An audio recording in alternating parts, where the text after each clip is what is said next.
क्या प्रधानमंत्री के दौरे में आपको अभिनय और छल दिख रहा है? मैं आपको कह रहा हूं अंजना जी, मैं लाल, पीली, नीली, गुलाबी आंखें दिखाने की बात नहीं कर रहा हूं। मैं कह रहा हूं आंखों में आंखें डाल के चीन का नाम लेने से क्यों गुरेज है प्रधानमंत्री जी को, इसका जवाब दीजिए दिलवा दीजिए। सुधांशु जी। देखिए, पहले तो मुझे बहुत दुख हुआ कि गौरव वल्लभ जी, जो कि पढ़े लिखे प्रोफेसर हैं, राष्ट्रकवि रामधारी सिंह दिनकर को एक प्रदेश का बता रहे।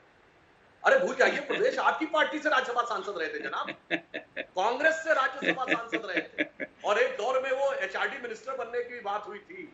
मगर उसी डिस्कवरी ऑफ इंडिया के लेखक ने ये सोचकर कि दिनकर जी की इतिहास की रुचि थोड़ी दक्षिणपंथी है, और मैं एक और बात कहना चाहूंगा, हंसिए, जानते हैं आप तो प्रोफेसर है ना, अपने सब्जेक्ट पर आदमी टिप्पणी कर सकता है, पर महान पंडित नेहरू ने हिस्ट्री में कभी अध्ययन नहीं किया था, मगर हिस्ट्री पे किताब लिख दी डिस्कवरी ऑफ इंडिया, और वो हमारे पाठ्यक्रम में पढ़ाई जाने लगी। सरकार उनकी थी, राजा ने जो कह दिया वो पूरा होता है। भारत में इकलौता, दुनिया में इकलौता उदाहरण होगा जब विषय विशेषज्ञ ने किताब लिखे बगैर वो किताब पाठ्यक्रम में शामिल हो जाए। दूसरी बात, आपने नीली, पीली, काली आंख दिखाने की बात कही, मगर चीनियों की आंख में सबसे ज्यादा चमक जिनके बयानों को देखकर आ जाती है जनाब, वो हमारे प्रधानमंत्री नहीं, आपके नेता, स्वनाम धन्य, अर्धशतकधारी, चिरयुवा भारत की राजनीति के श्री राहुल गांधी जी हैं।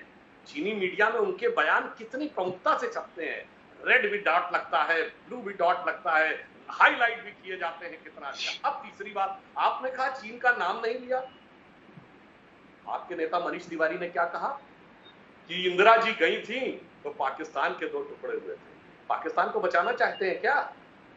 अरे दाग के दोनों तरफ दोनों हैं, जो सामने आएगा उससे देखा जाएगा। वो चुनौती का स्वर सीमा के हर पार, इस पार या उस पार, दोनों तरफ सुनाई करना चाहिए।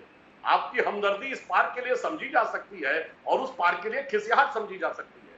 तथ्य हो, यथार्थ हो, और खिसियाहट की इंतहा ये कि अपनी पार्टी के पूर्व राज्यसभा सांसद के बारे में आज बोली गई चीज आपको समस्या लगने लगी, छठ मैया की पूजा आपको समस्या लगने लगी, गुरुदेव रविंद्रनाथ टैगोर आपको कहने लगे बंगाल का चुनाव होगा तो उनको, अरे जिन्होंने राष्ट्रगान लिखा, जिन्होंने बांग्लादेश का भी राष्ट्रगान लिखा। मैं मानता हूं कि कांग्रेस की क्षुद्र बुद्धि, अब बिहार के चुनाव की बात करें तो भारत के इतिहास में इकलौता मौका था, पिछले बिहार चुनाव से पहले कांग्रेस ने अपने पदाधिकारियों की सूची ब्रैकेट में जात लिख के जारी की, फलाना भूमिहार, फलाना पिछड़ा, फलाना यादव, फलाना ब्राह्मण।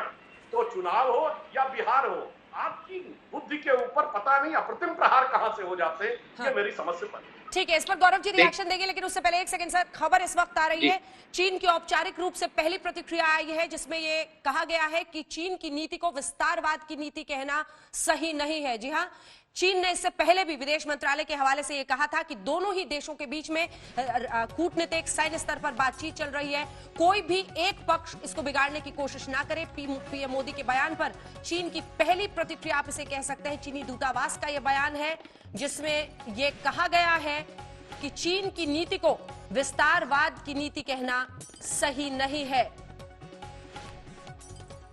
हमने 12 पड़ोसी देशों के साथ बात करके सीमा तय की है, चीन को विस्तारवादी के तौर पर देखना सही नहीं है।